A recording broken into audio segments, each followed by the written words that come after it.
Hallo zusammen, schönen guten Abend. Ich habe die Ehre, ich habe gerade erfahren, dass wir die Ehre haben, hier eine kurze Anmoderation zu machen. Von daher es ist wunderschön, dass ihr alle da seid. Herzlich willkommen zu unserem zweiten Event von der Serie HART, Animal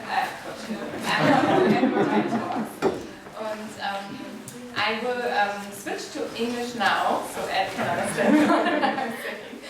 And we actually, we noted that this will be in English, so I hope it's fine for you all that this is in English actually.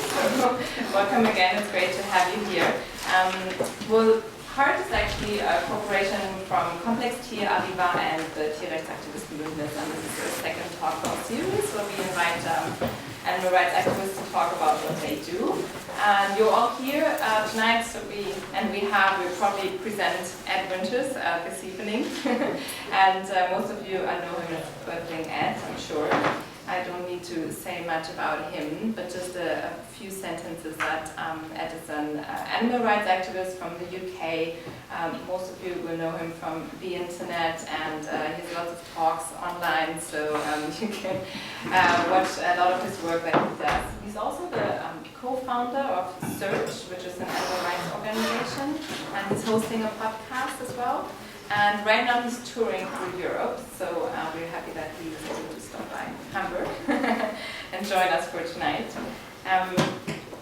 Today the title of this evening was From Vegan to Activist, because I'm sure all of you know that we are all vegan. We're still probably not the best activists as well, and it's always good to think about how we talk and to other people, especially to non-vegans, and we hope that we can get a lot of information from Ed this evening about how we can be smart activists and be even better in conversations with non-vegan humans around us. And for this evening, just a brief explanation how we kind of split the agenda. Ed is going to have a small intro talk, a couple of minutes or a few minutes to introduce and to say a little bit about his work and how he communicates. And then we will also have a very interactive part. So Carolina is in the back, and she will, after Ed, guide us through this, how we do this. We'll do a little bit of group work and can ask more questions if you want to be really interactive and practice actually as well what we learn. And just a little note, we do take breaks, so you don't have to rush to the buffet during the speech. So we do take a break, of course.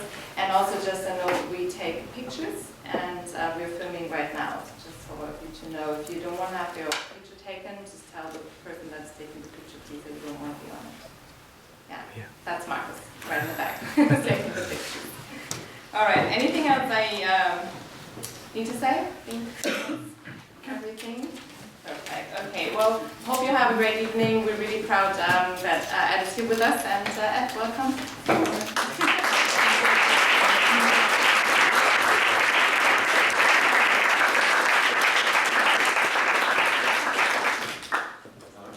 All right, well, thank you so much for coming to listen to what I have to say. I hope that you find tonight insightful and enjoyable. I think it's going to be a really wonderful night, and we'll get to know each other and have lots of really productive conversations, and hopefully learn from one another, because there's so much to talk about, so much to learn, isn't there? We could do 5 days worth of workshops, couldn't we? It'd still be completely complex, completely confused by non-vegans and all the things they say, right? We could do a whole day on plants have feelings, for instance, couldn't we? That's life.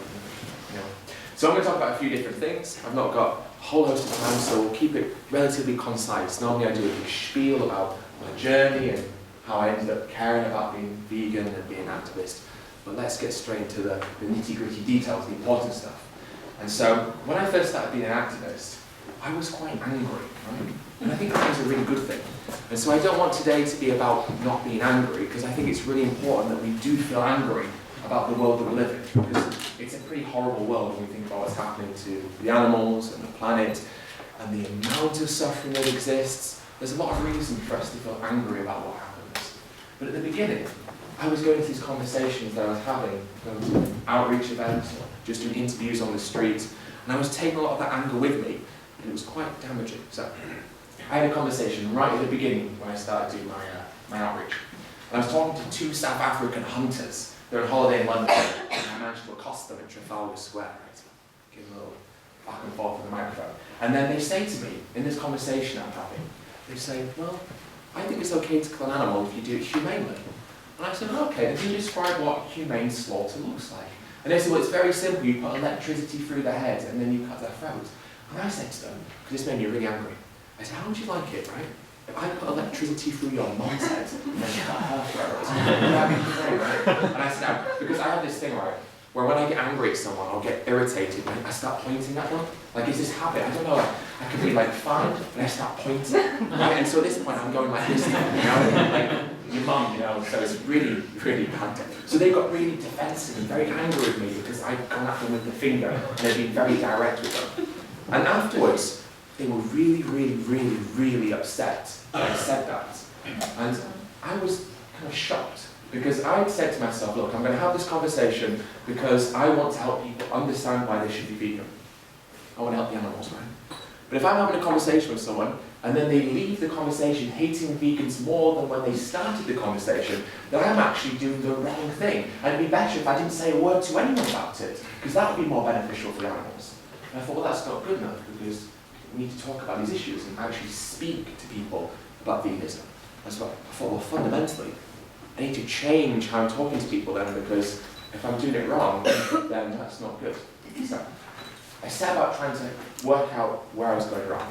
And I realized that this anger that I had, I was using it as a way of, I was using the conversations as a way of expressing my anger to make myself feel better. It felt good to get angry at someone. It's almost like a form of catharsis, like a release of that anger, to tell someone exactly how you feel and point at them. So I thought that I was doing it quite distractedly. And so I thought, well, I need to take this anger that I feel, because it's important to feel it, but I need it to motivate me to do better. So I wake up in the morning and I'm like, you know what? I'm not very happy with the world. So I'm going to take how I feel, which is a very genuine feeling, and I'm going to go out there and use that emotion to fuel myself to work hard and do better. And so I started learning about different forms of conversation and dialogue.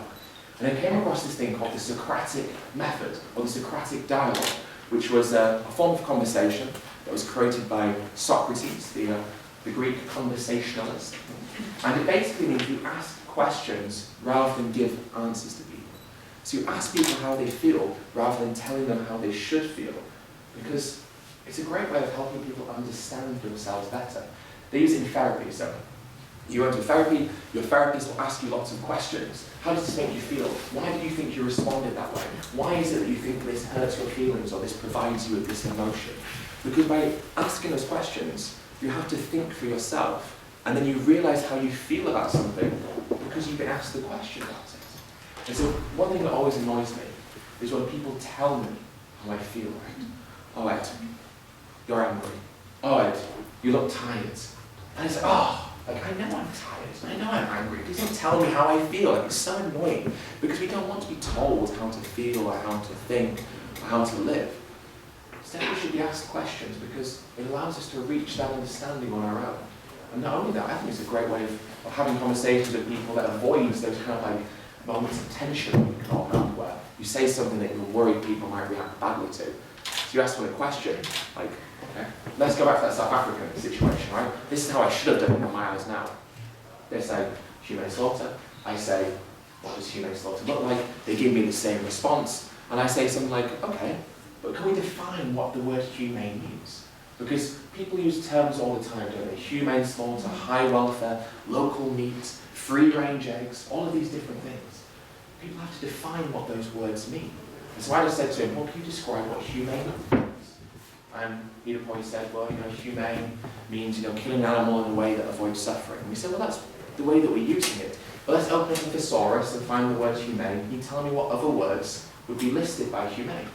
And so he said, well, kindness, don't we? Respect, someone said to me the other day. Dignity, which I thought was nice. Compassion, benevolence. And I say, well, how do you compassionately or benevolently take the life of someone if they don't have to die? And that's a really interesting question, because no one in their right mind thinks you can kill someone compassionately if there's no necessity and if they value their life. But when they admit that, they've realized that on their own rather than being told. Which I think is quite a powerful thing. So asking questions, I think that's the most important thing. You know, like children, right? When a parent says something to them, they go, oh, why? You know, oh, can I have that? No, why? Why? Right? It's so annoying because when someone starts asking you why, you've got to think of a reason to justify it. And so when people give these excuses to us, ask them why that excuse matters. Why is it that taste justifies what we do to animals? Why is it that because we're so intelligent, we're allowed to do what we do to animals? Because people will use a whole host of excuses, but the moment they have to justify what that means, they fail to be able to come up with a reason for it. That's why we call it carnage bingo, don't we? You know, like when you're having a conversation, you probably all experienced this. And they say one thing, and you respond to it, and they realise that it's no good. So they say another thing, and then it's no good, and they say another thing, and you've got like a full house, haven't you? It's just like, it's non-stop. Because they say something without actually thinking about what they're saying. They just blurt out whatever comes to their mind. The plants are feelings when I got it today. This lovely, very caring person tells me, well, what if plants are sentient and conscious, then what will you do? And if you don't actually genuinely believe that, you're just saying it because it's something that's come to your head. And so that's what happens a lot of the time. People just say things that come to their head without actually having to really justify what it is that they're doing. Always ask questions. I think it's really profound. Really helps me. Helps me through situations, helps people realise about themselves and how they feel and how they want to live, because we're learning something.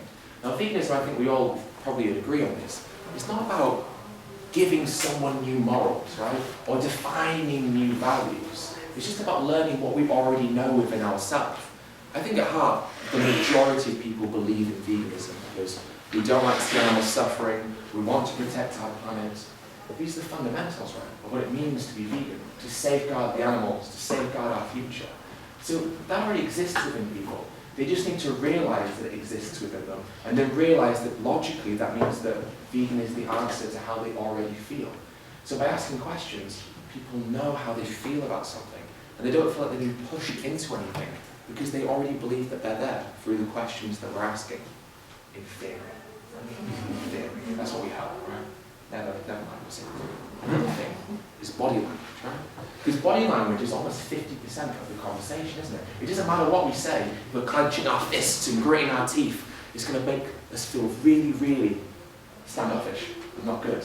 And so I think body language is super important as well, how we present ourselves. So being open and being vulnerable almost, being accepting of our position, not being too rigid or too uncomfortable, but just showing like being relaxed and don't point the finger, definitely. I have to like curl it in sometimes, right? It's like holstering a gun or something, right? Finger out like behind you or something. Last time I did finger, so I nearly got punched actually, so that was a good one for me. Don't do that again, right? So body language is really important, and how we portray ourselves, the mannerisms we use, and how we speak, because also the language we use is important. Now, I wasn't born vegan. I mean, if some of you in here were, then wow, what an absolute blessing. But most of us weren't, right? And so how we use language is really important, because it's tempting, because we no longer do the things that non-vegans do, to use words like you, right, or your. It's your fault what's happening to animals. When you buy these products, you cause an animal to die. But that creates like an us versus them straight away, doesn't it? It's like, oh, I'm different to you, or you're different to me. You're the problem, or I'm not the problem. It's really important to use terms like we and our. Even though we're not responsible, it's a collective term, because as a species, we are responsible. And so I think we say, when we buy animal products, we are responsible for animals being killed in slaughterhouses.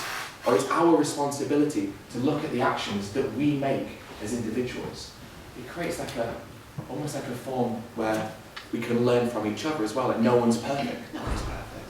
Even as vegans, we do things that aren't great, just less things that aren't great. Which is a lot better, obviously, but we're still not we are much better, right? But we can't tell anyone that, right? There's a non-vegan spy in the room tonight, but I don't believe it. So it's about not creating those kind of tensions, right? And the last thing, which I think is really important, is to validate what people say. What does that mean to validate? It means to understand the arguments they're making, not to agree with them, but to understand the logic that allows people to think that way. And so people might say, but our ancestors used to eat meat, so why can't we do it? Now, of course, that's ridiculous, right? But I think it's really important that we say something like, I can completely understand why you think that that's a good justification. Because of course our ancestors did use to eat meat. And in fact, eating meat was essential to our survival back when we used to hunt animals. But have you considered that potentially we shouldn't do what our ancestors do today? Or do you think it's wise to base our morality on the actions of our ancestors? By validating what people say, not only does it mean that you're listening to them, but you're respecting them, and you're not making it look like they're silly or stupid, even though what they're saying is silly or stupid. So validate what people say. Ask them questions. Why? Make people justify it. Be careful with body language. Be open. Don't point. Don't clench. Be very calm. Speak calmly. Don't become irate, I suppose. Like, you can meet people where they're at, but be calm if you can do that. It's possible. It's going to be hard sometimes. Watch language. Not you, not your, but we, and our. And validate. I understand why you think that, but have you considered, or do you think that that's a good reason why? Because, last point I'll make, I've been given the time, is this. Sometimes, when we do like debates, or we learn how to debate, the important thing to do is to debate the opposing view to the one that you believe in. So for us, it's very simple. We believe in veganism. We don't believe in it, it's just obviously true, and we've realized that. But if we want to get good at arguing in favor of veganism, we should get good at arguing against veganism. Because when we understand the arguments used against us, we can understand how to respond to them better.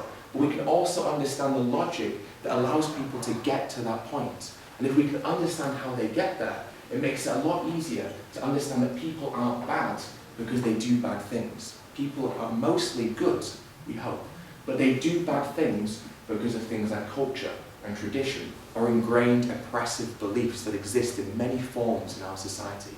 So humanize the people you're speaking to. Learn their name. Are they on holiday? Do they live here? Things that make them seem like just everyday people that do something bad, but it's not necessarily their fault, the reason they do. And then we can address them. Okay, first bit done. Right.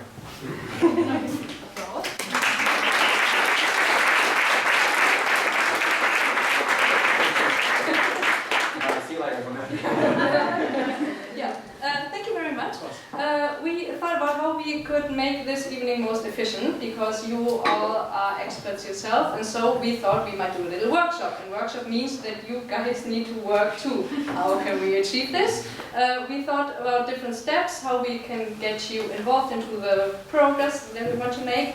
And the first step is what we call Murmelgruppe. We explained this terminus technicus in advance, if you know what is going to happen. We want you to pair up in like 2 or 3 people and very quickly think about the situation that you have been in and felt uncomfortable, or what happens to you when you talk to non-vegan people where you feel like, oh God, I don't know what to say no more, or I don't feel comfortable, or it also could be a situation that just happened once but was very extreme for you. So talk about these things very briefly, like 2 minutes or so, and then we collect these things on the wall here, so that later on we can always get the connection to your experience and what is really a problem for you. So you got 2 minutes from now on. Dali, dali.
start.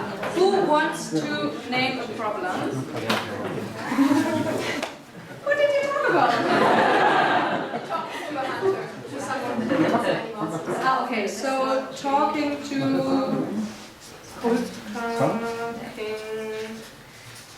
thinks he loves in a good way. Hunter or something like this. Talking to people who claim they don't care for anything, so they don't care for animals, and then they don't care for that, and they don't care for the environment, and you're like, okay, what's next?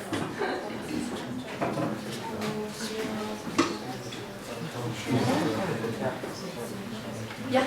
I was talking to a woman that she said that veganism is like a cult. And I really didn't know how to respond to that.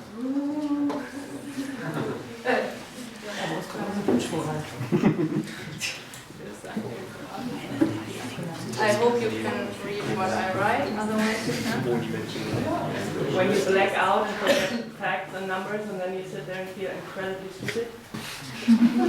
Are these two problems?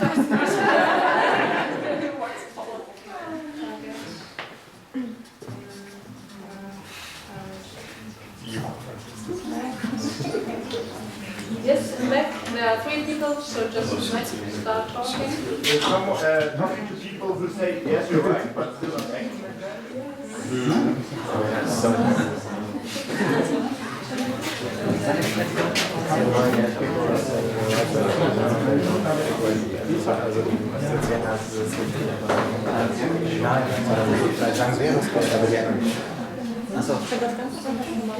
I think talk with farmers.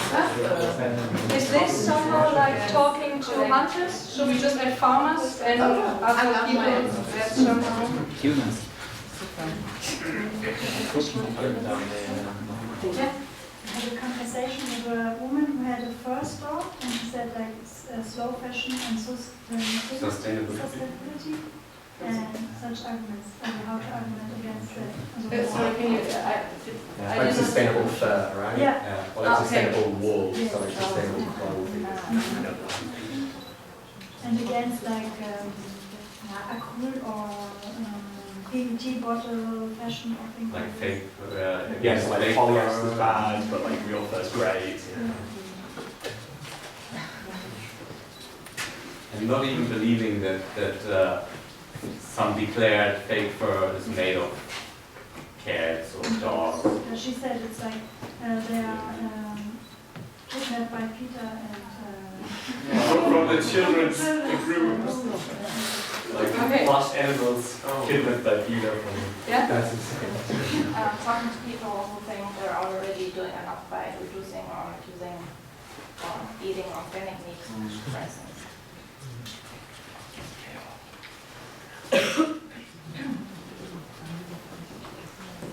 Yeah. There is no ethical consumption because every product is based on exploitation for like So, my roommates are like so General pessimism?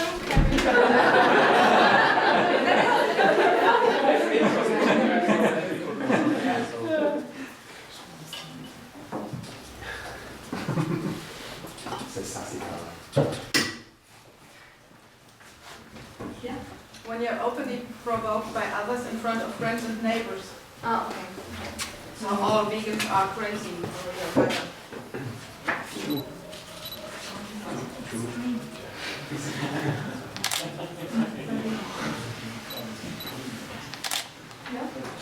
talking to people who defend their choices because of religion or cultural relativism. Oh, so the opposite of this one? Well, I would not really say it's the same. It's like for example, then like their God tells them that it's okay to eat meat, or that their culture they grew up in like says it's okay. or how We should respect that. They think it's like Krishna and Religion. Hindus.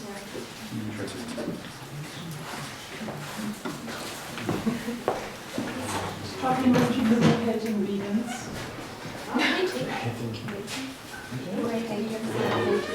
Yeah.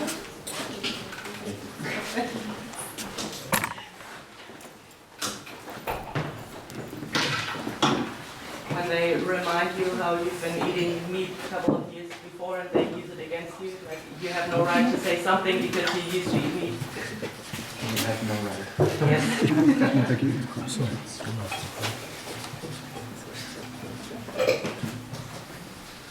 Maybe two more, if there are two more. And my doctor tells me to eat. So medical reasons? Yes. Because I felt very sad because I'm no doctor and I would not be. It would be good to be a doctor. Yeah. Always beneficial, yeah? Just Okay, I think it's always very hard when people make fun of you and to be you ridiculed. don't know how to react.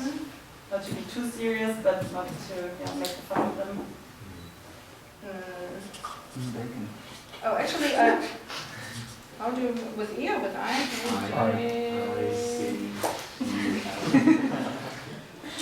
Oh, just like very, like this, and then nobody knows what's right.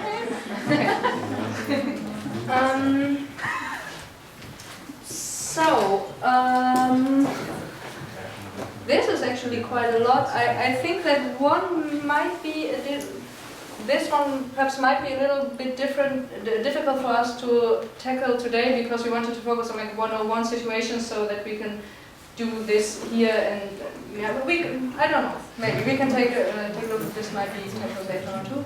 Would you like to take like four-ish of them where you think that we could focus on? I think talking to people who claim 0% care is really important. Okay, then we because that comes up a lot.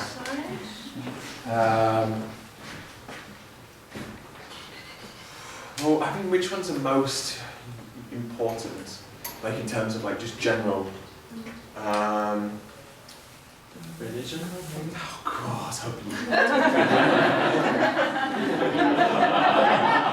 I would have a plus So we can take Oh, okay, yeah, so because it comes up a lot, especially in Germany, or people that have family which one working, do you do? that talking to farmers. Yeah, let's do that one, yeah, definitely. So I think this maybe is. I think I think vegans is not bad. I hate vegans, yeah. What are you going to do? You know what I mean? The religion. We can do like an honourable mention at the end. To me, it's also disconnected to veganism as a concept. No, let's move the object. That's it, we'll combine them, can't we? Sneak talking. Exactly. Okay. Reducing, okay, let's put that one in. And then how about we combine that with sustainable? Yeah.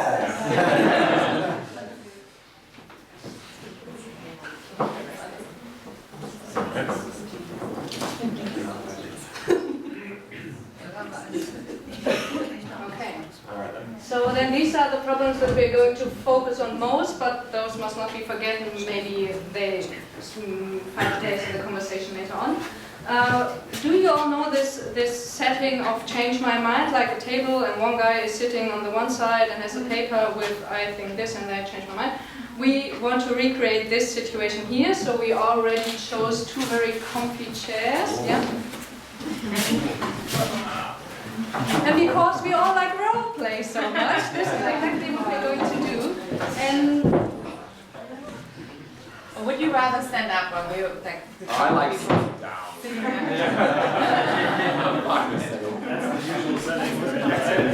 Keep it authentic.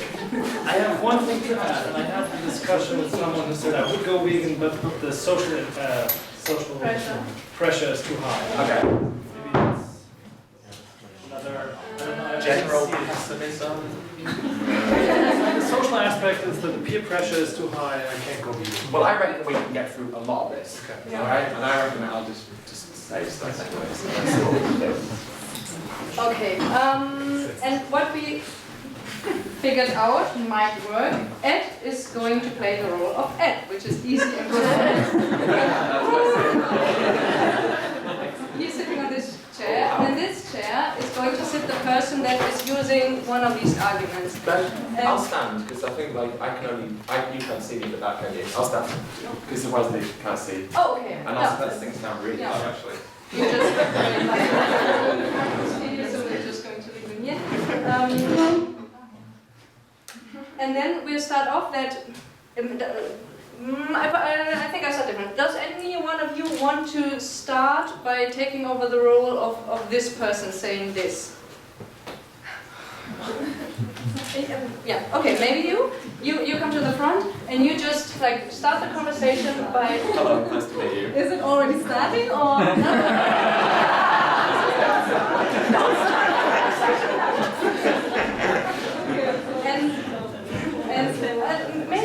Maybe it's not bad to sit because actually, and you both are having a conversation, and you start off by behaving like this, like I don't care, I don't give a shit, and he's starting to answer these questions of yours or reacting to your behavior, and at this moment where you're like, oh god, I don't know what to say anymore.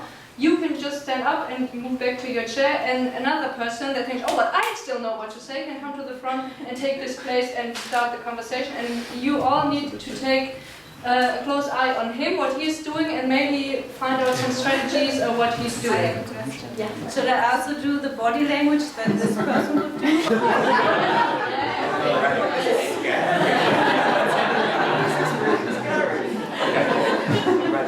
Okay. If you're having nightmares, we're all going to care about it. Okay, then start. Hi, my name's Ed. Thank you for sitting down at the table. I have a sign that says, we should all be vegan, change our minds, and you kindly sat down next to me, so I was wondering what do you have to say in response to that statement? Yeah, I don't really care about like animals, Okay. so I don't think it would be proper for me to be vegan because I don't have animals. Why don't you care about animals? Because they are dirty. Adopted. Yeah, I think some dogs are really dirty. What about the animals in the street? Do you want to hurt them, or do you want them to be hurt? No, I don't care actually. Okay, so let's say you're walking home, let's say you leave the table and you walk home and you see someone like abusing a dog. Would you just keep walking by? Yeah, I think so. Wow. No one has ever said that to me. I'm just going to call the police now. No, it's like, okay, so have you always not liked animals? Yeah. And you find pleasure in them being killed? I don't see it, so Yeah. I'm not a witness of it, so I don't know. Do you think that it matters even if it's not happening in front of us, we're still paying for it to happen? Is that still a problem? Yeah, I mean, terrible things happen all around the world, so, and we don't see them, so. Terrible things happen all the time, but do you think that we should be responsible for those terrible things happening? I think everybody is kind of responsible for the things that happen on Earth. So if you're born, you are already an impact on the Earth. So yeah. But we're already born, so we should try and do something better with our lives. Do you agree with that? Yeah. So no, I don't think we have the chance to. Not everyone has the chance to do something good. Yeah. But what can you do that would be good? I think like not kick dogs on the street. That would be a great start, right? Less simple is because so your moral philosophy states that you don't care what happens to animals, it doesn't bother you at all. Now what if my moral philosophy said that I didn't care about something happening to you? Would that mean that I would be able to hurt you just because I didn't care about that? Or would that still be wrong, objectively? If it's happening right in front of you and you could like help me in situations, it would be good and the right thing to do to help people. So we recognise that it's the right thing to do to help someone who's suffering. Yeah, but people are different than animals. Yes, and so what differences are there between people and non-human animals, or humans and non-human animals? Yeah, animals don't feel the same. Do they feel pain? Some, maybe. Do the pigs and cows and sheep and chickens, do they feel pain? I don't know. Yeah. Let's say we kick a dog, do they show pain? Yeah. So do you then therefore think that the other animals who not only are sometimes more intelligent but are also as biologically complex, do you not think that they also must be able to feel pain as a result? Yeah, I would need like proof of it. Okay, but then I can present you with plenty of scientific evidence that shows the fact that we try and have something called humane slaughter is because we recognise that animals feel pain. Maybe we'll stop here. The person that added this post-it, who said that?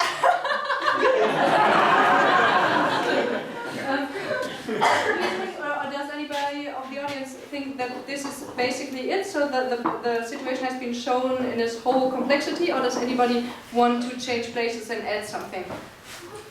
Yeah. Yeah? I don't know. Do you know how to show even less interest in this topic? No, but I wanted to bring speciesism to the discussion because this is what happens more often. Do you want to show how it happens to you? Thank you. I'm not vegan.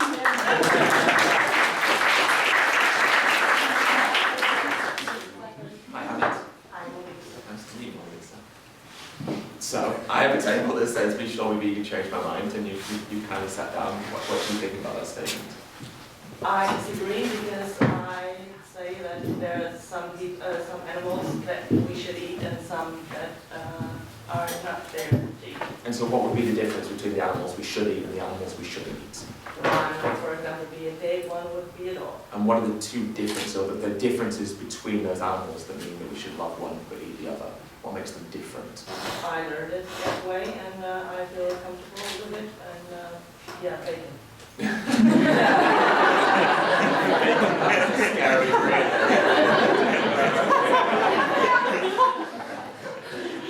So let's say in China or in places across Southeast Asia. They eat dogs, I hate them. Yeah, so do you think that culture should dictate morality then? Yes, and the Chinese, they don't have a moral culture. They don't. But we have to establish a difference, right? So if we're going to make a claim that eating one animal is wrong, eating one animal is okay, we have to find a difference between those animals that says that that's the case. Otherwise, we're living in a hypocritical way. So what would be the difference between those two animals? What is it that dogs have that pigs don't, which means that dogs deserve life? One is a pet and one is livestock. Okay, great. And so what defines a pet? Why does that make a difference? It is bred that way. It is in my house. It has been living in humans' houses for centuries. Exactly. But why does that define that they should be alive? Just because we acknowledge that they can show compassion and love? Is that the reason why? I think I'm blacking out. Okay, then we're back. Thank you so much.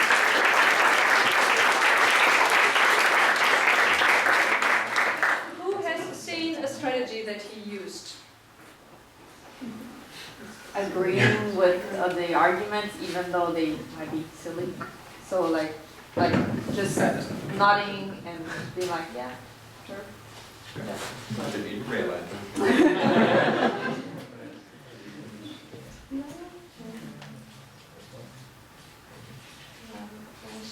Yeah?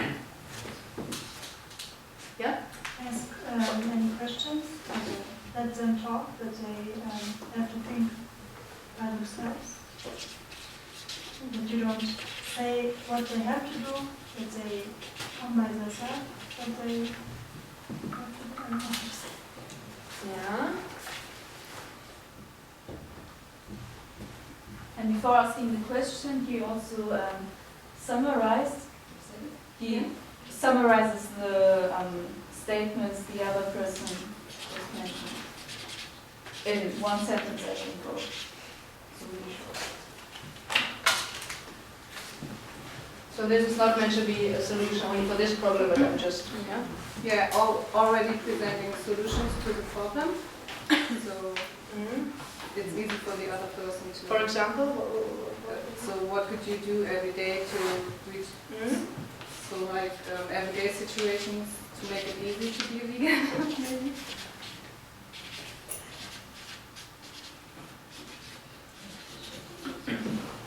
maybe one more. Yeah. Never giving up, even if there's an answer that actually would just sound super silly and super final, but he always digs deeper until he gets something to work with. Like being stubborn or digging deeper. Digging deeper. this somehow is I have a strange. similar remark. It would be keep asking questions until you reach the Keep final going. belief. That's easy to show them their contradiction, I guess. Or until everyone's confused. We're going in the wrong direction, but just keep going. Perfect. Next situation, talking to a hunter or talking to a farmer. Can I make just a wider point about that? Yeah. The point I'd like to make, right, is I think that everyone does care on some level about something. But I think the reason people say I don't care is because it's the ultimate defense strategy. So like if we're doing like an AV or an outreach and you start talking to someone, if they start to feel guilty or they don't want to engage with you, by saying I don't care about any of these things at all, it's like the ultimate way of them defending themselves. Because if they say they have zero empathy, then it's like you have no hope of getting through to them. So people may say that, but definitely don't believe it. Because the majority of people in the world are not complete psychopaths, right? So they'll okay, maybe not. But at the same time, people will care about the environment or their health. Someone will care about something in there, even if it's like human rights. So don't be disheartened by that. It doesn't mean anything. It's the ultimate defense that you can say to someone. We've all done it probably. So I don't care. I'm not bothered about that issue because it means you can distance yourself psychologically from having to deal with the problem yourself because you're like, I don't care. So don't see it as a terrible thing, even though it is, of course, a terrible thing. It's just people feeling vulnerable, maybe guilty, their conscience is kicking in, and so they take the most hardline approach they possibly can to make it easier. So I think that's why I say. Yeah. Thank you. Okay, next situation, talking to a hunter or talking to a farmer. Who doesn't like to start this? Yeah, the farmer. Hey, take that. You're the beauty fool, right? Hey. So, I'm seeing the sign, I'm vegan, change my mind. Yeah. See, I'm a farmer. It's a family business in Europe, you know, and my life depends on it, mine and my family's. My kids want to take it over one day, and I took it over from my dad, actually, and it started out as his business, and you know, we are compassionate with animals. We really care for their well-being. Yeah. But you know, the big farms, they don't treat the animals right. No. But we do. What animals do you farm? Cows. Cows. I really want to make a point, which is like I don't think you're a bad person for doing what you do. Like I agree that there's some farmers out there that are really horrible to animals purposefully. But I don't think that necessarily just because you do bad things to animals, that makes you inherently a bad person, right? Because I think that we're raised in these environments and cultures that allow us to do things because our family does it. So why would we ever question that? And so we do it, and it's so normalised to us. And so I'm really grateful that you sat down next to me because I think that's a really brave thing to do, and I think it's important that you have these conversations with each other. So what I would, thank you, right? So what I would say to you though is like, what happens to the cows on this farm? Like, take me through the process of what happens to them, like from birth all the way up. So from birth, unfortunately, we have to kill the male cows since they don't give any milk, and we're a dairy farm. Yeah. It's cruel, but we can't do anything with them. Sure. They're not. Yeah. Can't do anything with them. So do you think it's moral to kill the baby male cows? No.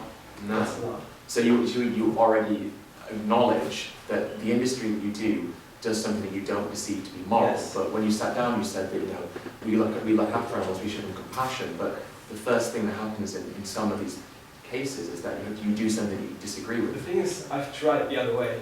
We've tried giving those little boy cows to a meat farm for them to grow up and live life, maybe even an organic farm, but it's really not worth it.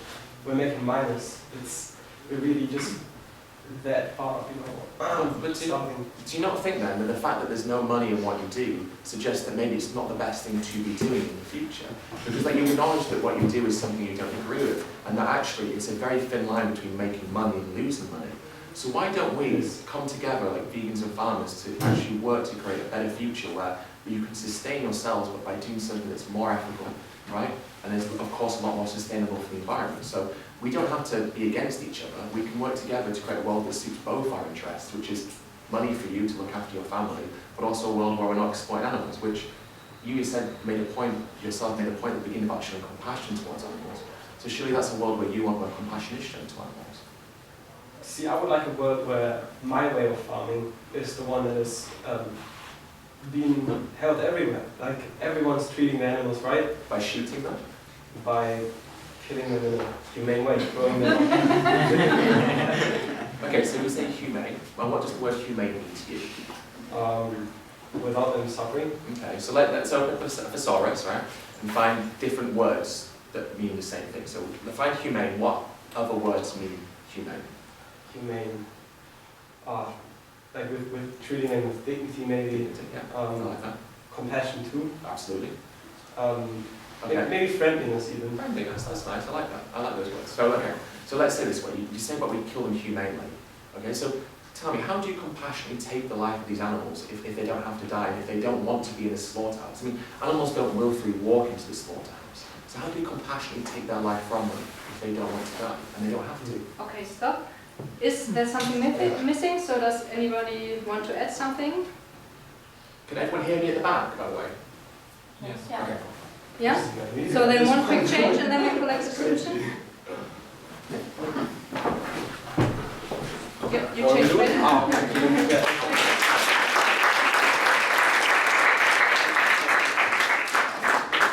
Well, you know, I'm 52. Yeah. So I've been a farmer for all my You look life. great, by the way. Being on the landscape, always working each day. I've been a farmer all my life, so I've been grown up there, my family lives there.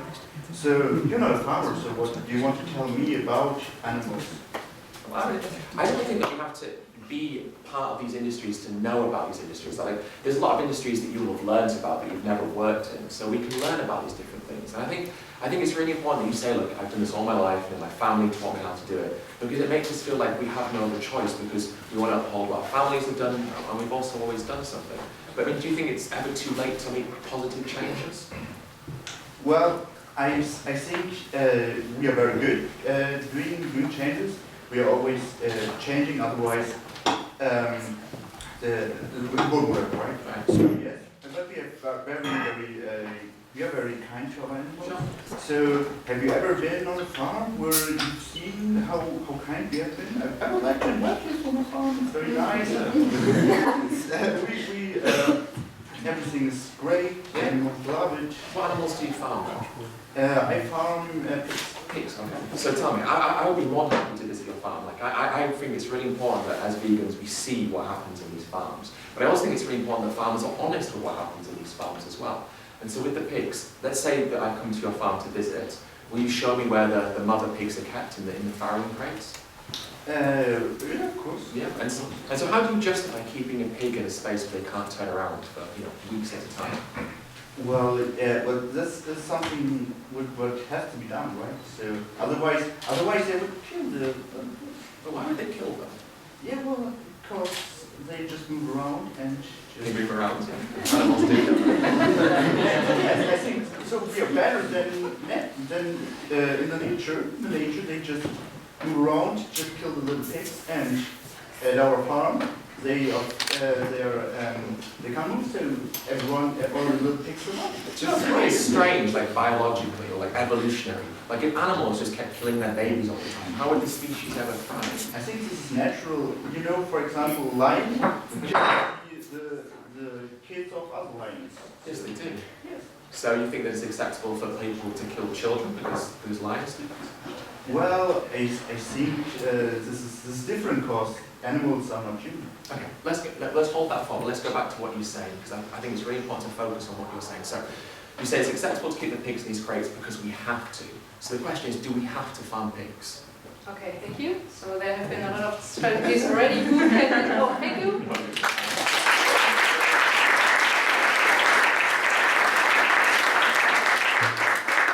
Can name some strategies. Yeah. Compassion, Like appreciation for the other side.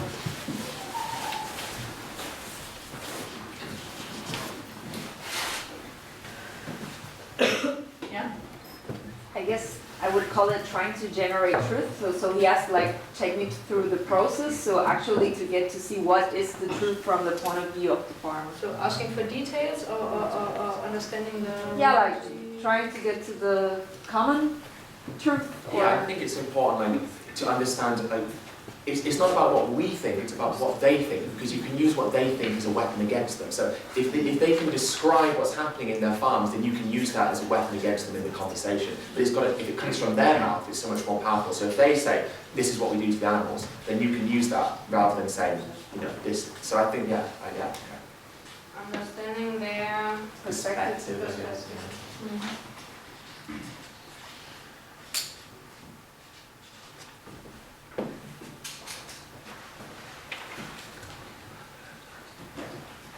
Yeah, also claiming that vegans and farmers don't have to work against each other, but actually collaborating to create a better future.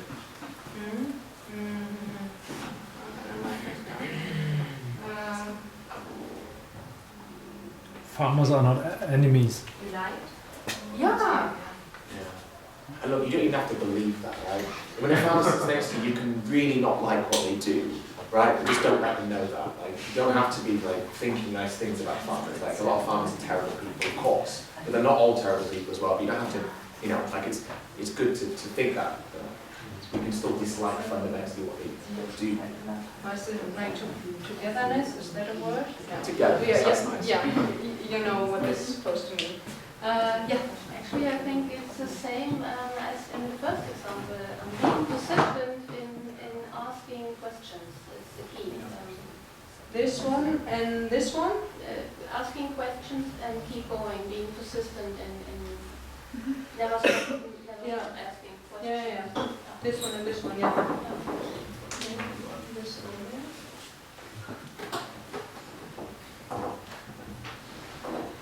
yeah.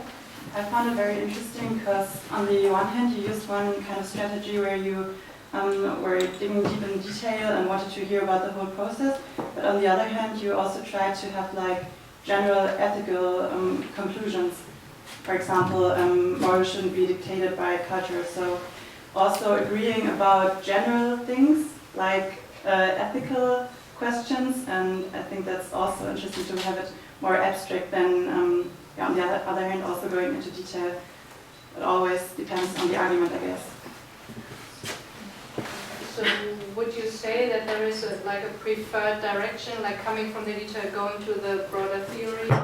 Well, actually, I'd like to say that in that last bit then, I did something which I wouldn't like to do normally, is that I lost track of what I should have been focusing on. So we ended up talking about lions, right? Okay, that should never have got there. So that's right at the end I tried to bring it back, because the strength of the argument was lying in discovering what the gentleman was doing to pigs and exposing them. That was the core argument. So don't, this is something that happened just to me, that don't get distracted by the tangents that people go down. Like, there's a good focus that needs to be had, and always bring it back to that. And when people try and change the conversation, that's when you know you're on something that's really making them uncomfortable.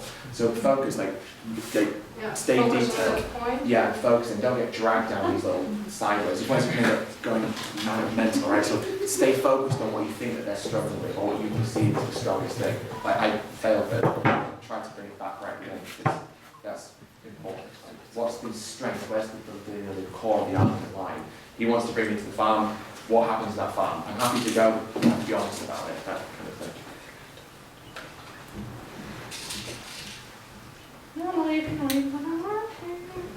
Okay, maybe, I'm sorry. Yeah? Just one So last question, one? because I'm not sure if I got it right.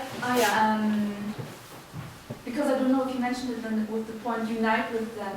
Would you really visit the farmer when he invites you? I don't think, for safety reasons, I don't think I would. But I still tell them, yes, I'd be more than happy to visit farms. I think visiting farms is important. But if you're going to let me visit this farm, then we have to be honest. So tell me about what you do there, and then we can see. And also say, I'll visit the farm, but you've got to let me film it, right? I think that's the other thing. You take me through the whole process, and we have to go to the slaughterhouse together at the end. You've got to do the whole thing properly. And then actually, if they said yes to everything, I probably would do it. Like, you know, if you take me through the whole process, I can film it, and then we end up at the slaughterhouse together, and you go in there with me, and we talk, then yes, I would do that, you know. Yeah. So yes, I guess. Yeah, by the way, if you have a question, then feel free to ask them, because that is obviously the best place for that. Next argument, I hate vegans, or veganism is a cult, or something like this. Who does want to start? Maybe first hunters. Oh, sorry, I thought this was like, yeah, okay, we can also do hunters. Does anybody want to be a hunter? Yeah. And then it's me. Nice to meet you. How you doing? Oh, well, thank you. My name's Ed. What's your name? My name is Pete. Nice to meet you, Pete. Yeah. Pete. So I've got a table that says we should all be vegan. Changed my mind. You kindly sat down, Pete. What can I do for it? Well, like, now we're sitting like in this big city, and I'm not really like familiar with cities here. Sure. But sometimes like where I come from, like we do hunt deers. Yeah. And I think this is like something really natural what we humans do. Yeah. And I don't understand why you say this is not good. Well, you say natural. Yeah. Tell me what do you shoot them? Do you use a crossbow? No, we have like a gun, like gun, and yeah, like we sit like in like I say like it's like in German we call it Ausflug. So like imagine it's like a high thing that's huge, it's high, and then we're looking forward and we're really connected to the nature. We're really silent, and then when we shoot the deer, like if we need to, but they're like just like certain amount of times we can't do that. So you say there's a certain amount of times that we can actually do that. What do you mean by a certain amount of times? There are some regulations. Oh, I see. So legal. Yeah, we're like laws, you know, like. Well, what I was alluding to actually was the idea of necessity, right? Like you hunt the deer, but do you think that we have to hunt deer? Like you say about natural. Yes, we need to, yeah. So you think that? Well, okay, that's a great question. So why do you think we have to hunt deer? So since we humans are like, there are so many humans. Unfortunately, there are also like many predators, like wolf, for instance. They're not anymore really here. No. So we actually need to take a role on the nature, actually. You know, like we all need to be safe, and so we actually now like hunt the deer, because if not, there are like too many like deers. And what the really big problem is. Did you hear from the Yosemite National Park what happened there? No, I'm not familiar. So there was like too much deer, and then they eat all like the small trees and stuff. Yeah. And what was like causing a big problem, because like there were not any more like new trees coming and stuff, and so like the nature was really like destroyed. So we're actually really protecting the nature. Okay, let's hold that, because we've gone through a lot of information there. It's really important we go through things one step at a time. So obviously, food chains exist in nature because they're balanced population sizes. Now you made a really great point, which is that we don't have wolves or predators anymore. So why don't we have wolves or predators anymore? Well, because they're not there. But why are they not there? Like I know which way you want to go, but well, tell me, which way do I want to go? Well, argument already, but let's stay down. Okay. Well, the wolves are not there because because like they're gone extinct, because like maybe like we have like too much field. They have no place anywhere really like to be, because like human expanded so much in space. So you'd say, so the primary reason why we don't have any predators anymore is because predators would eat farmers' livestock. Yeah. And so it's bad for profit. So we've hunted many of these predators to the point of extinction, or maybe to extinction, to protect animal farmers. And so I agree that there's definitely problems with overpopulation of deer in the world. But I fundamentally believe that shooting them... Sorry, but I want you to stop it right now. Like, this thing. So imagine, so you know, like I have 2 children. And I really love them. Of course. And I'm in a place where our property and stuff, we don't have always like big fences. Yeah. And you know, like where are you from? Well, I live in London, but I'm from the north city, right? Like city. Yes, I do live in the Big Apple. Oh no, that's the Big Smoke, isn't it? Not the Big Apple.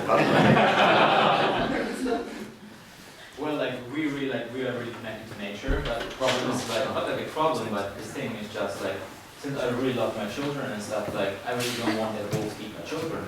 No, of course not, and that wouldn't need to happen. Why are you saying that? So what I'm saying, right, is that we've hunted these animals to protect the interests of animal farmers. So the solution to the overpopulation of deer isn't to shoot them with guns. That won't deal with the root cause of the problem, because the problem will still persist. So if we fundamentally shoot deer because we care about overpopulation rather than because we want to eat them, then there's a much more strategic way of dealing with that problem, which is eliminate animal farming and rewild that land to provide habitats for these animals again.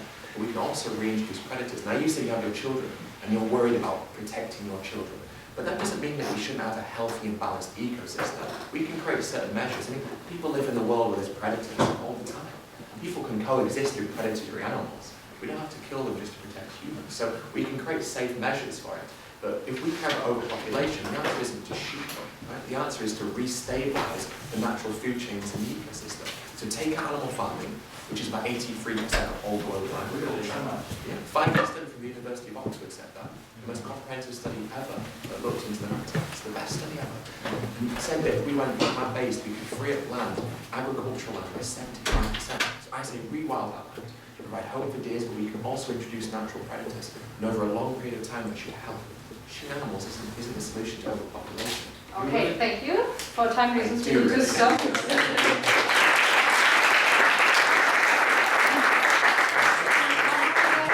Strategies to add to this list. I found one, like at one point you interrupted. Perhaps we could take a closer look. Yeah, but how to interrupt friendly might be.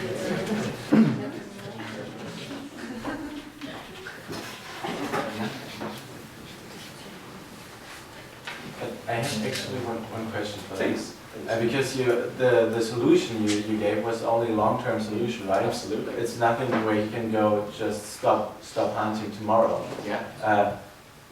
So the trick, right, and this is something I missed then, right, is to establish, right, he hunts deer for food.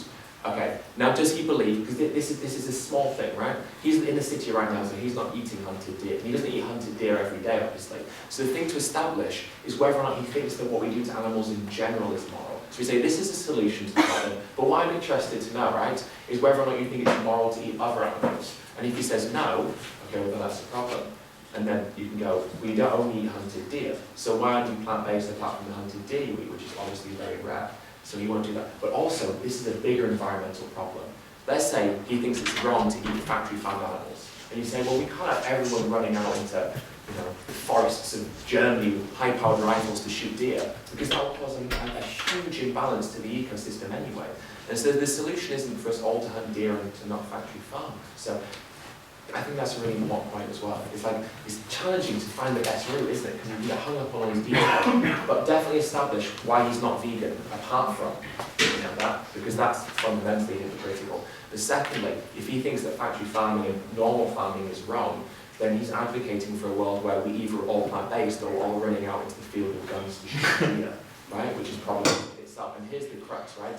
If it's not a solution for the masses, then it's not a solution at all. And so he might think, oh, I can ethically justify eating hunted deer, but fundamentally, that doesn't apply as a mass scale change. So even people that believe that still have to admit that the world operates better on a plant-based diet. It's just that they want to selfishly indulge in the idea that they can eat deer meat. So I think that's the crux there, isn't it? It's not a system that can be scaled up to actually meet demand. It's a gut in that way. So environmentally, it falls at the first hurdle, I suppose. But to express that is quite hard, isn't it? It's quite hard to get that out there. But yeah, you're right. It is a long-term solution.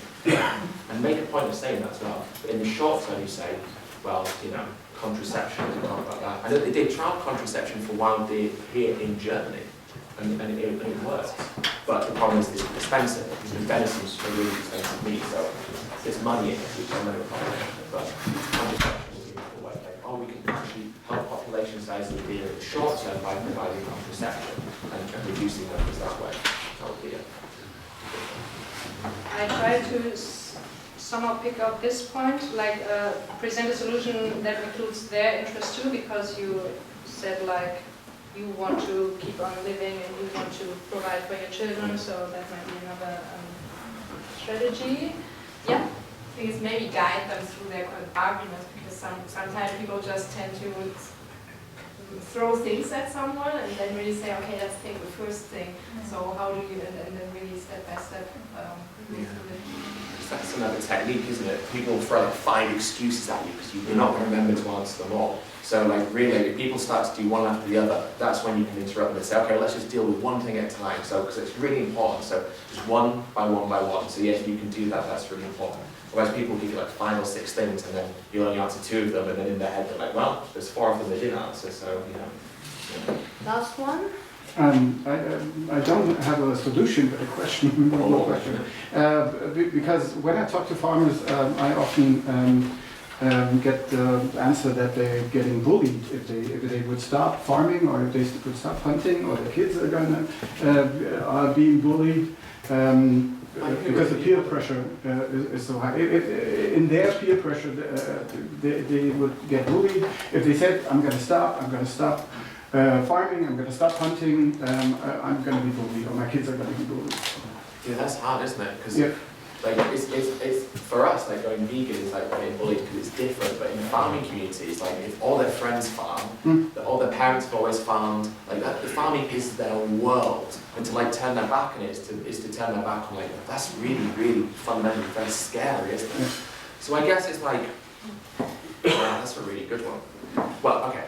So I think that the way they do it, right, is if you could just play it callously, couldn't you? Just do it for financial reasons. Just tell your friends like, well, I don't want to get up at 5 in the morning to do this to animals anymore, so I'm just going to change how I farm, or I'm going to stop farming because it's I guess a money reason rather than an ethical thing. But if they weren't, it's hard. How do you get through to someone like that? I don't know, because that peer pressure is so. I think that's one of the biggest drawbacks of anyone going vegan, whether it's like men or farmers or anyone. It's so hard to change when you're on your own doing that. Honestly, you could just flip the problem around. Just instead of saying that it, like, say that this is a fad and like the meatless industry is growing and we want to get in on it. Exactly. Yeah. Exactly. Yeah. I think that for them, like it would be like taking that, like, well, you know, this is the oat milk's increasing exponentially. You know, the amount of people eating meat's reducing. So I'm just thinking like long-term strategy. This is the best thing for me. And then they might actually think about that in a different way as well. Because they might go, well, actually, yeah, maybe I should stop because it's better financially. So there is that aspect, but you've also got to prove that it's better financially. And also people have to transition, which would be quite a financial burden for people without any actual government providing. So maybe we can sum up this by showing up other peer groups, like showing that there is another place where they could, you know. I think if we want to also do this too, we need to step further. So are we agreeing that we want to do these two, or are we just, okay. Then, next one, I think for time reason it might be sensible to take these two as one, like the one argument is, I hate vegans because this is a cult and I don't want to, so who does want to play this role? You are looking very happy. So. I really want to hate vegans. Then I'm going to interrupt you earlier. Don't take this personal, but we don't have so much time. So, yeah. Right, super speedy. Hi, nice to meet you. My name's Ed. Felix. Nice to meet you, Felix. You sat down. Explain to me why you sat down. I hate vegans. Enough of the pleasantry. Okay. Why do you hate vegans? They always want to tell me what to do, and I like steak, I like eggs, I like cheese. Right. I don't know why I should do what they want to do. They want me to feel bad about enjoying my food. You know? So you think that vegans force their views? Yeah. So has a vegan ever forced you to be vegan? No, not really. Have you changed your diet? No. So like a vegan can't physically force you to change, can it? No. No. And so like you said that, I like how these products But it's like brainwash, you know? Brainwash. But it's not worked on you. Huh? It's not worked on you. No, because I'm sick of it, you know? So like, I mean, I'm obviously reducing already. I don't eat meat every day, like I mean every 2 days.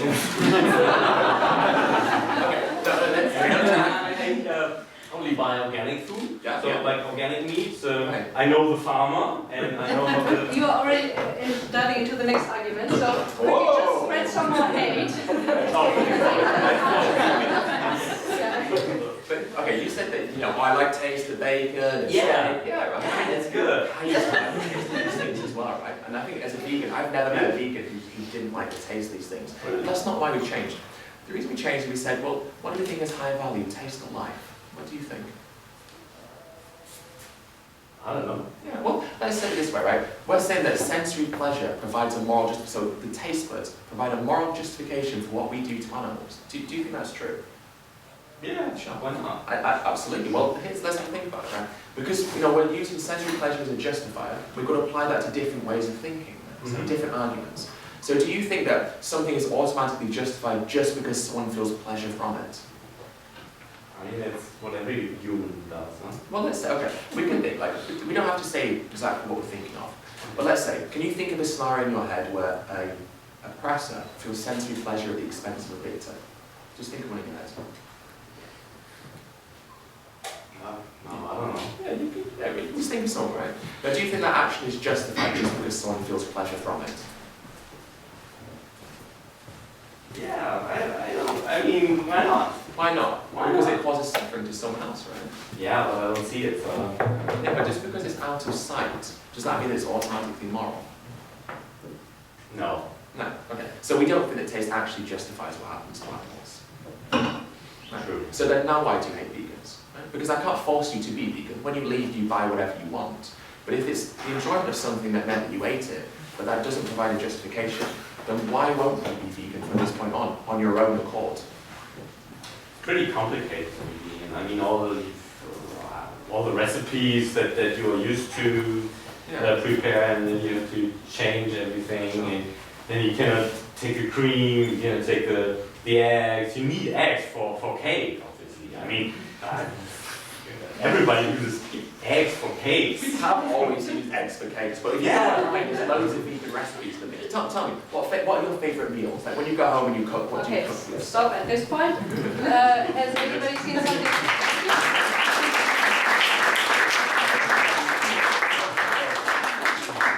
Does anybody want to add something? Yeah? Yeah, I think it's similar to the first one, to the nihilism part. It was going away from the conversation about the main topic, about hating veganism, going to other parts. I think it makes sense because you can't talk about hating veganism for a while, because it doesn't make really sense. So, but how did he? Do you think it was a good thing that he led the conversation away from this ridiculous point? So is that a strategy that we should? Yeah, I think it was what Ed said at the first part about the nihilism, that leading away from this not productive part. Yeah. I agree. I don't make it. Well, you want to get people on familiar territory, don't you, right? So like, there's all these common excuses that people use, and the role that you want is to get people to those justifications, because that's where you can start actually working with what you know. So when people say, oh, I hate vegans, blah, blah, blah, what you really want, you want to get them to start saying those excuses, right? Because then you're smooth sailing, right? That's when you're in your element. So I think that's the important thing, that people say ridiculous things, but as soon as they're starting to explain it, they're going to fall into the same patterns as everyone else, which is personal beliefs, enforcing views, taste, convenience, all of these things. And then it's like, oh, I know where I am now, right? So just get people on that same road. So yeah, I think like, if people are saying silly things, just try and divert back to what you are familiar with. Right? I think that helps. Yeah. I think by asking a very open question in the beginning, when you said, why do you hate vegans, it was more easy to come to a point where you can really constructively talk about something and not like general saying like, I hate vegans. So I think open questions are always good if you feel you can't really go further with a person. So just give them the opportunity to say something else, maybe something, a weak point of them, so that you can react on that. Yeah, and here's the thing, right? Sometimes we get in conversations, right? And there's a moment where you're like, oh, what do I say now? Like, okay, like, oh, I'm not sure what to say. Like, try and have like 5 questions in your head, right? That you can just use at any point, all right? So like, oh, what's the difference between killing a dog and eating a pig? Or, what does humane slaughter mean? Like, have like 5 questions or something that you really like, that you feel very safe with. And so if the conversation ever dries up, or you get to that point where it's a little bit awkward, sometimes that happens, right? Like, what do I say here? Then you've got a set of questions in your head that you're very confident with. So have just, I'd say, a selection that you can just utilize when you need to, and then you can steer that conversation. Because the thing is, we're asking questions, and because we're the one asking questions, we're the one who leads where the conversation goes, right? And so we can manipulate conversations to get to points where we want to be, because we know how most people will respond to these questions. So don't worry, you control the conversation. Like where it ends, you can map out in your head. You can say, I want to get to this point. How am I going to get there? Right? And then just try and work your way over to that point. So yeah, a few questions in your head that you really like. You don't panic. You lead the conversation. You decide where it goes, more or less, within reason. Okay, Caroline, can you put this on the card? This is a very good point, I think. I wasn't actually listening. That's why I'm repeating it. Say the word. Have a set of comfortable questions or comfortable discussions topics or so. So concentrating on 5 questions. Yeah. So if the conversation goes somewhere where you don't feel comfortable, or you're not sure where to go from here, or it dries up and gets a bit awkward, you've got something that you can lead the conversation with and bring it back onto familiar territory. So have a set of maybe 5 questions that you know roughly a good response to, that you can use in different situations to. Also, the part of leading the conversation is pretty important, I think, as well. Yeah, exactly. Like try and map out in your head where you want to go with certain conversations. So when you ask a question, you're leading it, right? Like you're the one in charge because you're driving where the conversation goes. I think so. I try to group them up a little, and I think this sums up this whole point, like getting them on the steering wheel, so that you're the person that is like driving the car to where you want it to be. Maybe we could do the last point and then sum up what we found as well. Who does want to be the person that is already reducing enough and thinks that he or she is already sustainable enough? Sorry. Anybody? Who did say this? Who brought this up? Do you want to try it? I mean, the other person, you could just sit down on your chair if you don't know. I guess. Hello. Hi. Nice to meet you. I'm Ed. I'm Leah. Nice to meet you.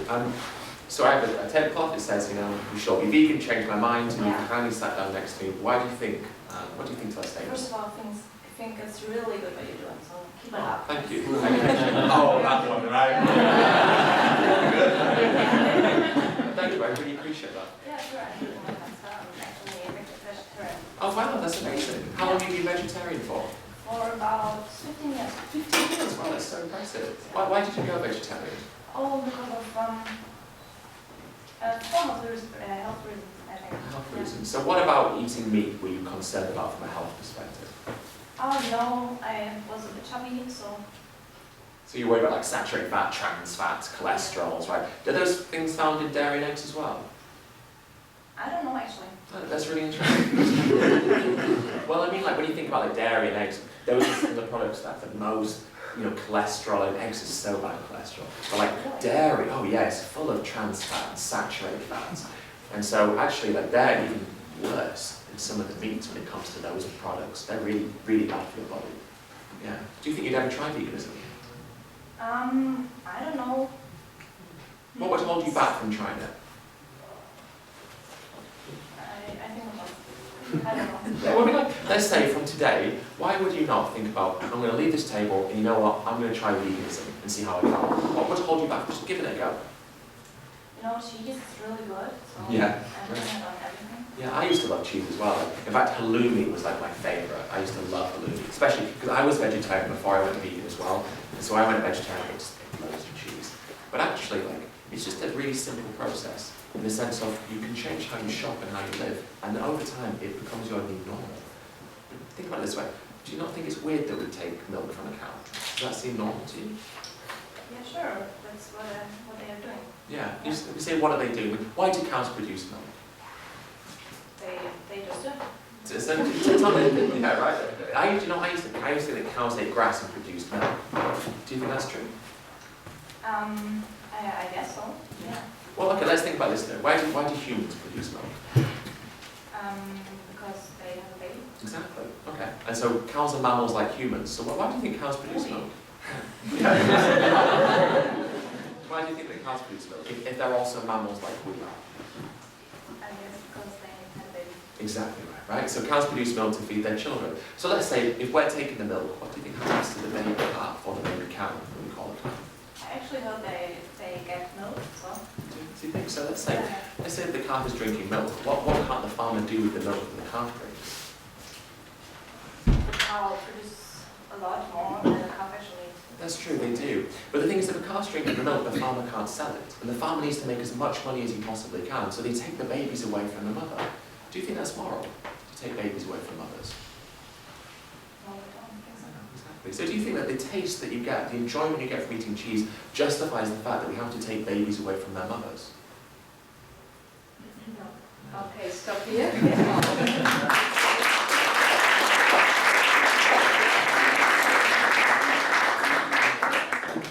Is there another person that already feels sustainable enough? Okay. Did anyone notice a new strategy that we do not already have? Then I maybe have a question. How would you prevent them from feeling bad about what they already think they achieved? Like when the person would be saying, look, I already did this and that, I sold my car, I'm reducing the amount of meat and that's so hard for me, I'm doing all this stuff and now you're telling me it's not enough. Yeah. How would you prevent that from happening? I think it's just you say like everything that everyone does is amazing, right? Oh, even if people say I do meatless Mondays, you go, wow, that's amazing. Right? Even though it's so not amazing at all, right?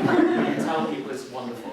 So I think show appreciation to people and be grateful because it shows even if people are just doing meatless Mondays, right? As silly like in terms of scale as that may be, it shows that there's something and they care on some level. So by showing people that you appreciate everything they do, it's like positive reinforcement, right? Like people want to be positively reinforced, like that's amazing, keep it up. You're like, yeah, I will. I'm gonna, you know what? I'm gonna do it again. I'm gonna do this 5 days a week now because you feel good about it, rather than saying, well, that's rubbish.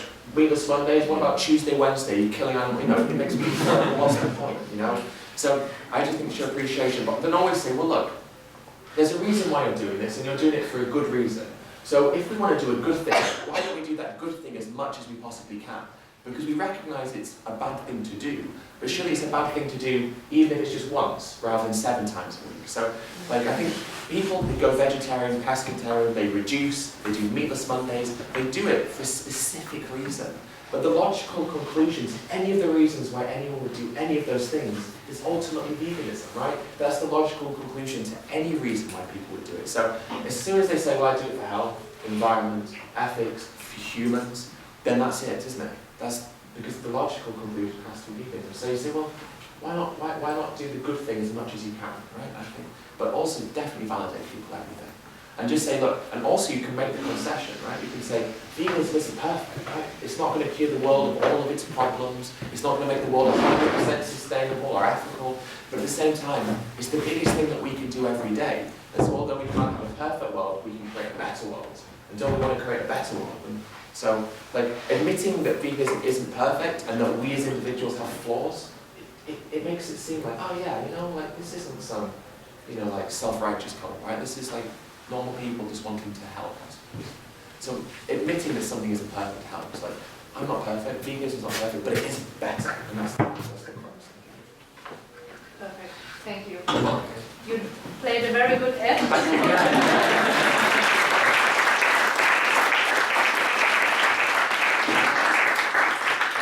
I tried to group those strategies. I don't know if you agree or if you don't, then please, yeah, raise your hand. One last question, like I think it's important to all those things. Yeah. So how, out of your personal experience, like over a long time now, how did you actually train, or do you have some thinking patterns to actually be calm?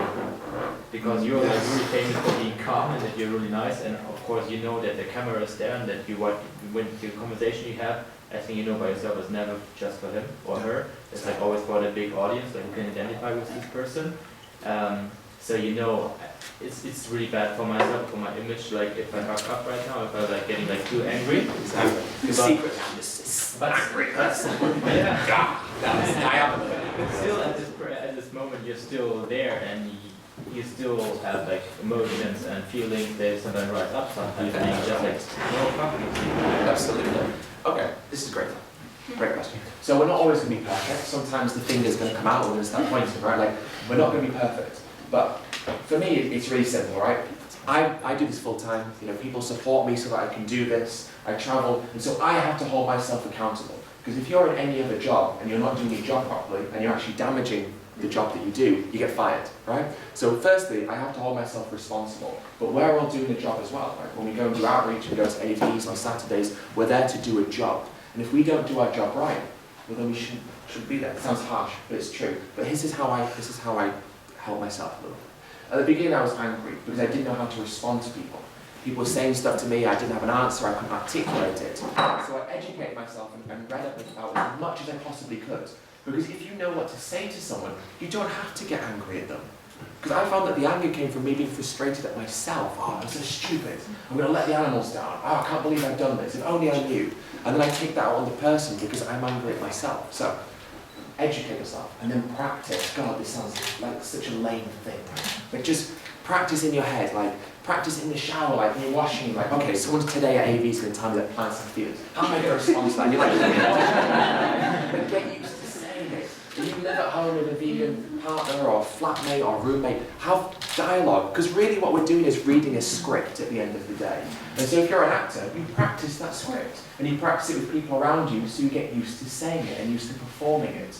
And so practice like you're reading a script. And then the more you do it, the easier it gets. And you don't have to get angry or wound up, because you understand, I know what to say to this, I've heard this before.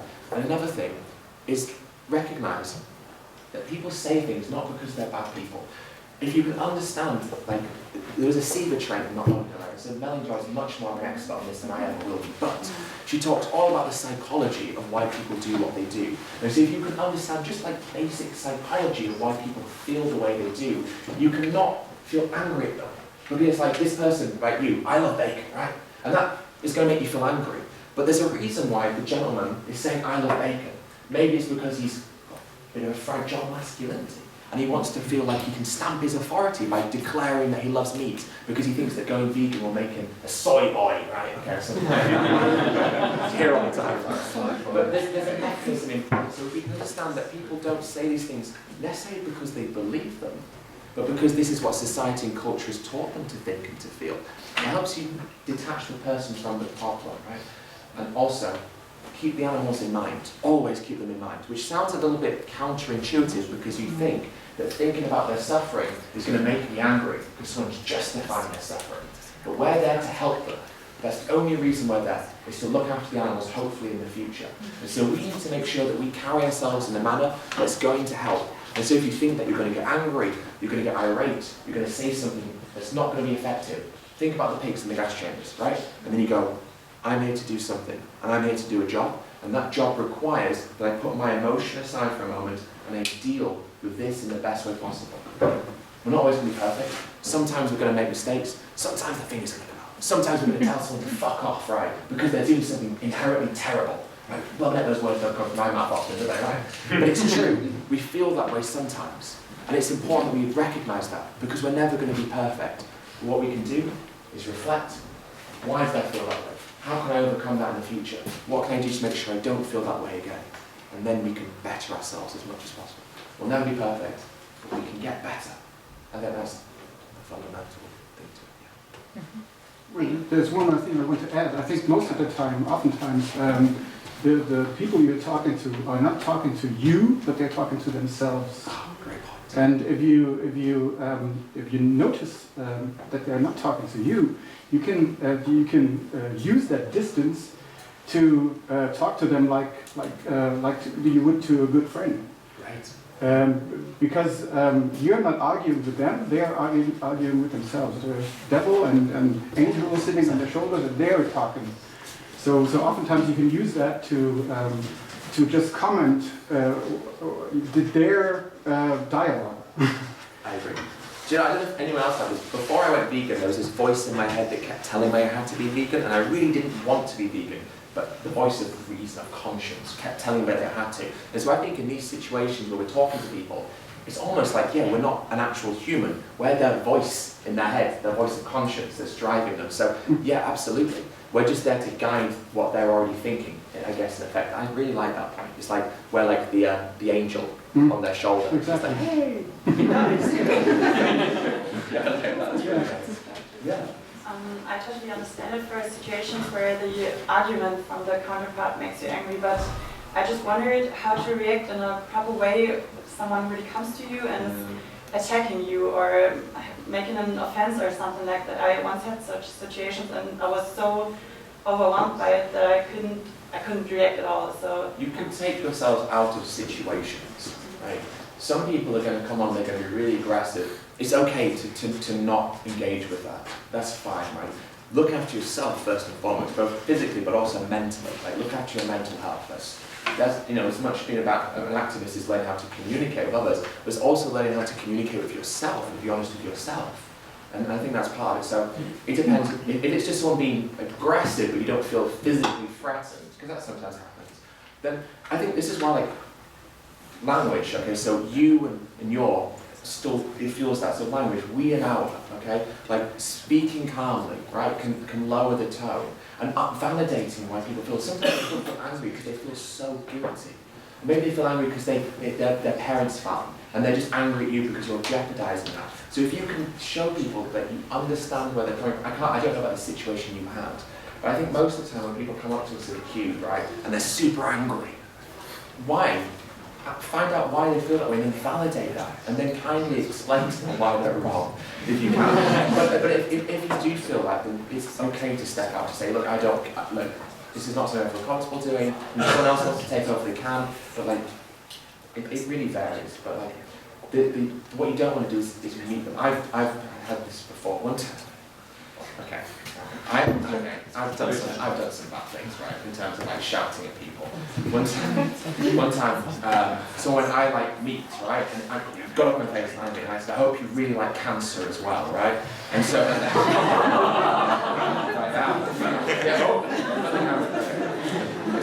I met them where they were at, and then that was a really, really horrible situation. So how we, if we meet somewhere that escalates the situation, doesn't it? So be mindful of that. For your own safety, don't meet someone where they're at, I guess, is definitely don't say that.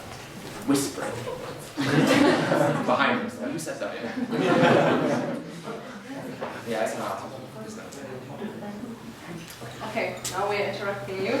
Normally we would have done this together, but since you were talking, I did this myself, and I hope you we had examples in green, and then I tried to find like a name for the overall strategy. So this is that you're the one that's guiding the conversation and not like letting the other person taking over. That not he or she is the one who's asking questions or who's talking all the time or who decides what we're talking about, but I'm the one that's holding the steering wheel. That is this whole group. Then this one is creating a bond. It's just like a name you can name whatever you want, obviously, but not separating you from the other person, but somehow creating a connection somewhere in whatever. This somehow seemed to me like making sure you understand, right, what the person really wants to say about what this conversation really is about.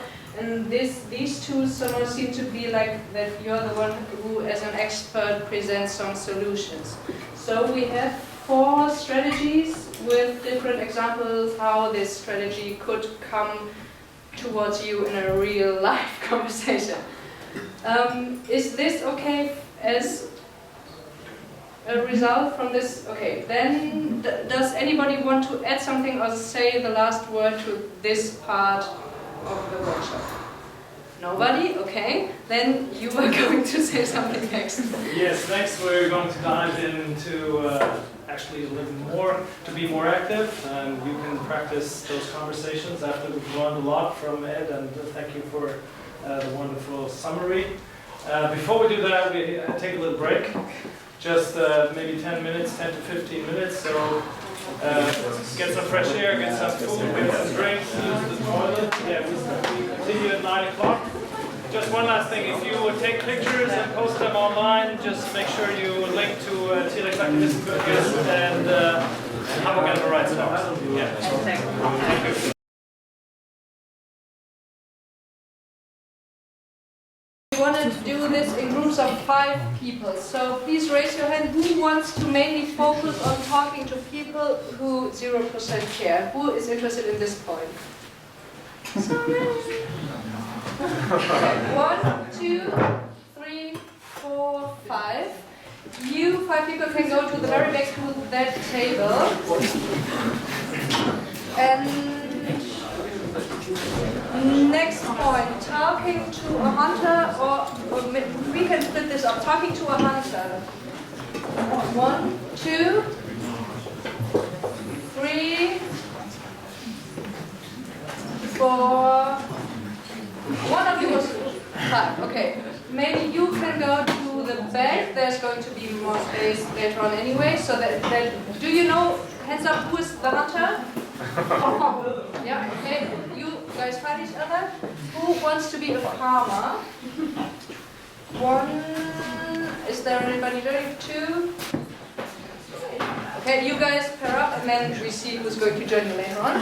I hate vegans. Hands up. 1. Okay. 2. Who wants to join the I hate vegan group? Okay, then 3. You 3 find each other and then we're going to see who's going to join you. Veganism is a cult or a religion or an ideology that is forced from people. Okay, really what are you guys bringing for? Reducing is enough? Oh, okay. 1, 2, 3, 4, 5. And you can meet up here in the very front. I'm already buying sustainable stuff. 1, 2, 3, 4. Okay, so this row you just stay wherever you are. Who has no group yet? Okay. What do you want to do? Huh? Okay, then you are going to join the I Hate Vegan group. Where is the I Hate Vegan group? Okay, these. So we got 1, 2. Yeah. So if you have no group by now, then just who has no group? Hands up. Okay, talk to each other, find a group of 5. I think it should fit quite perfectly. And what we're going to do, 2 persons are going to do this conversation. One is trying to challenge the other, and the other way around, and try to use these solutions that we just thought about, and see if it works out. And the other 3 persons are taking a very close look if that works out. If not, they can either help or challenge in any direction. And please take some notes, what works out, and if it doesn't work out, why does it not work out? What is the problem, even though you got that very clever solution, okay? And we are doing this until 10, and then we are okay? Everything clear? Okay.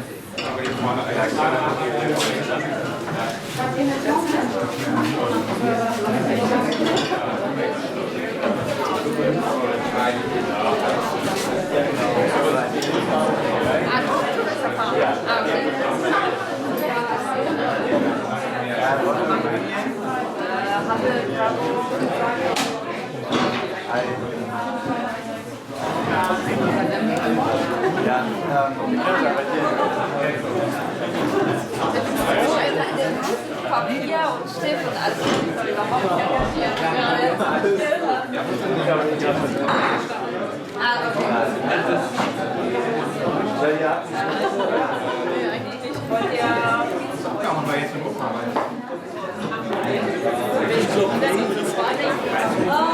Okay. Last part of this workshop. You have been talking for almost 25 minutes, and now we want to hear what your impressions were. So this is there you can comment anything you want, and on which problem you hit. So if there was something that still was difficult, or if you have got to the point where you thought like, okay, I got these yellow cards, but nevertheless I don't know what to say, you can also mention it, and we're going to write it down in red. So who is going to start? Who wants to say something? Yeah. The problem we had was not reading the rules. So the other person gets starts leading the conversation. That's how to get out of that. So how to get the steering wheel yeah, back. because we had role play where the non-vegan started asking the questions and how to get out of that. So they were asking, why should I not eat an animal? So I think to switch the conversation back to the approach sometimes. So getting control back after losing it once? Yeah. I guess for something like that, you could say, like, well, veganism is a passive action, right? It's not, it doesn't need a moral justification because it's not causing harm, but eating animals is something that causes harm, and that's why to eat animals is the thing that requires the justification. So I can tell you why I'm vegan, but you should tell me why you're justified in not being vegan, maybe, because you don't have to justify doing a passive thing, but you have to justify doing something that's actively, I guess. It's a tricky one. But think about it, and maybe if anybody has a clever idea how to react on this, you of course can also raise your hand and come up with something. Yeah. We reflected a lot about our way of asking questions, and sorry, we reflected a lot on our technique of asking questions. So in the end, we committed on one word which is very helpful. Always just ask why. For example, if somebody says, I just love meat, just ask why. And we also said if there's a question which can also be or only be followed by yes or no, just put it into an open question by adding how far at the end and at the beginning. So in how far, do you say it like that? Inwieweit? Inwiefern? Yeah. Okay. Yeah, so in how far, and then the actually yes-no question turns out to be an open question.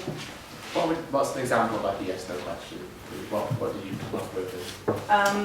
What was it? I think is there a difference between a dog and a okay. yeah, and how far is there a difference? Yeah. So your problem was, is this just a comment, or was that a problem like I've been asking why too many times, or no, we were reflecting on it, and then we said why it's a very good thing to ask, and whenever you feel that you can't put a question in a good manner, then just add on and how far. So this maybe even is a green one, isn't it? Mm-hmm. So very, I don't know if it's spelled correctly. Your question techniques.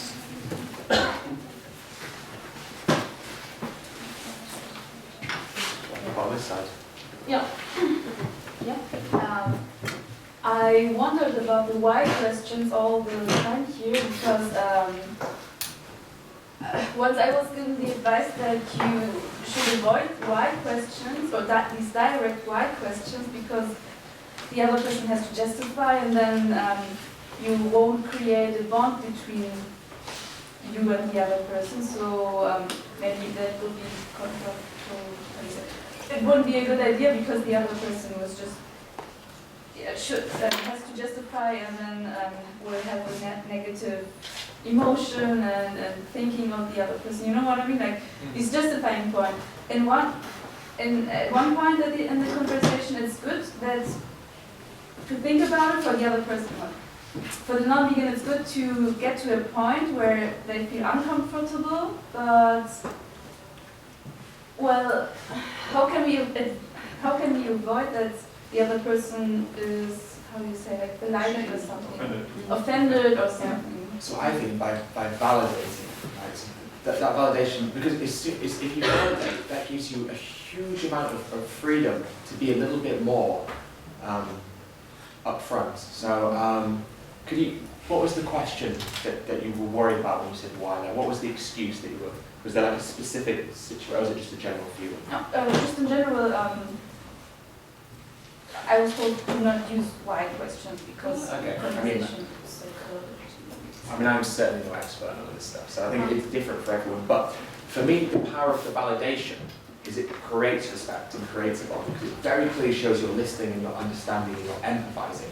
But then the thing is, the reason I find the why so important is because people have to really think about the excuses they're using to understand why they don't make sense. And so taking an excuse on face value can cause implications. Now, the why is not going to work for everything. I mean, people say, well, if plants have feelings, that why then doesn't work. You have to explain why plants having feelings doesn't justify it. But for the broad spectrum, I think that why works because it really it shows like this silliness of many of the excuses. So you don't say why to everything, you know, because then you can run that risk of like making people feel frustrated. But yeah, maybe I can help because I know what you mean. We were told not to use the word why. We can subscribe and say for what reason, which means the same at the end. Not to use the simple word why. This is the point, I suppose. I'm pretty sure. That works. For what reasons? Nice. I like that. Okay, cool. For what reason? Actually, I just thought about this one, and perhaps you could combine it with this one, concentrate on points that you feel comfortable in, and maybe it's just that you need to remember like one sentence that does the job. I don't know who said it in an interview, I think it was someone from Die Partei, like, oh, that's a very interesting question, but I'm going to answer another one. What he wants to say. So maybe if you got a sentence like this, then it might be helpful to just leave that point and get to another point without being rude. So perhaps that could work out. Oh, here's another one. Instead of why, you could say, do you think that? So like instead of saying like, why does the fact that lions eat meat justify? Say, do you think that just because lions eat meat that justifies what we do? So actually, yeah, changing that. So that why would be like the foundation. So that's what we go say. Make people justify. Ask them why. They don't actually ask them why. Say, do you think that, or how far do you agree that? Or just some other way of saying why in a more positive way. So that's great. Really good structured conversation. Well, I was thinking about the why being a problem if the question is too open.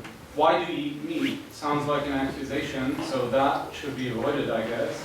But if you say like, why did you say, or do you think what exactly you just said, then it's a good why question. So does that make sense? Yeah. Okay. Why do these animals is probably same thing analogy. Yeah, it's true. So maybe a simple why question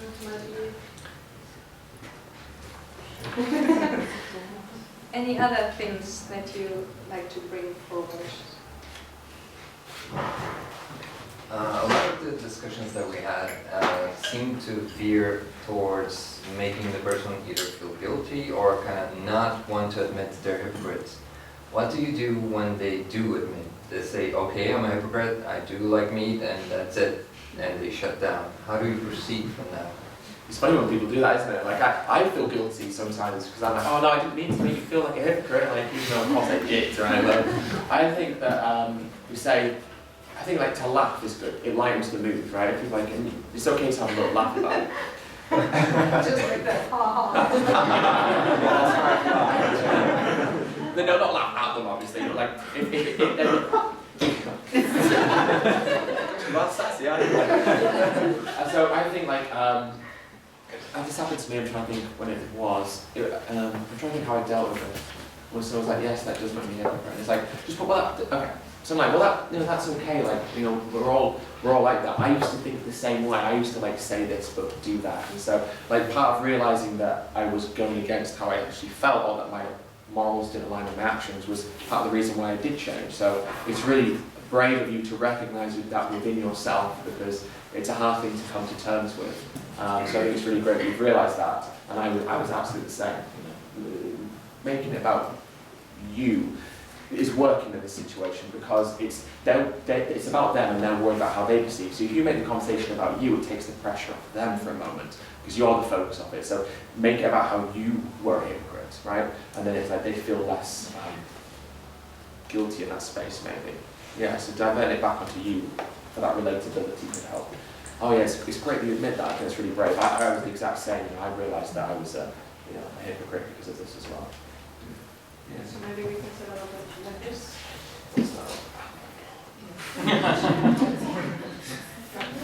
They admit and then.